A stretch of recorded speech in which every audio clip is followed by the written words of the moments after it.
Hello hello hello guys, हेर्न सक्नुहुन्छ मैले चाहिँ गाडीको कारखाना खोलिसकेको छु। गाडीको पसल हेर्न सक्नुहुन्छ। अनि म यहाँ गएर एउटा ट्याक्सी किन्नको लागि यो दिदीसँग कुरा गरेर अनि कति हो पैसा कुरा गरेर हेर्न सक्नुहुन्छ। मैले बार्गेनिङ गरेर पनि यो गाडी किने। अनि मेरो ड्राइभिङ स्किल यस्तो राम्रो त छैन, त्यही पनि मैले किने। यो चाहिँ सेल गर्नको लागि हो। मैले मेरो पसलमा राखेर सेल गर्छु सेकेन्ड ह्यान्डमा। तर यो जतिमा किनेको छु त्यतिमा त सेल गर्न भएन नि साथीहरू। त्यही भएर फेरि गाडी चलाउँदै गएँ। मेरो ड्राइभिङ स्किल चाहिँ यस्तो राम्रो छैन, त्यही भएर जस्तो भए नि चलाएर आफ्नो कारखानासम्म लग्ने भनेर हिँडिरहेको छु। हेर्न सक्नुहुन्छ साइडमा गाडीहरू पनि आइरहेको छ। एउटा गाडी चाहिँ मैले पहिले नै लगेर राखिसकेको छु मेरो कार सपमा।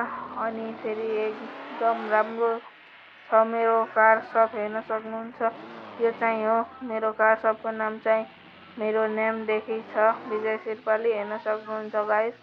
अनि मैले गाडीलाई लिएर चाहिँ पार्क गरिदिएँ। हेर्न सक्नुहुन्छ पार्क गर्दैछु मैले गाडीलाई चाहिँ। त्यहाँ चाहिँ अगाडि एउटा छ। अनि यसलाई चाहिँ सेलको लागि राख्ने कति पर्सेन्टमासम्म 55% सेल गर्नको लागि। बाई बाई गाइस, अर्को पार्ट आउँछ।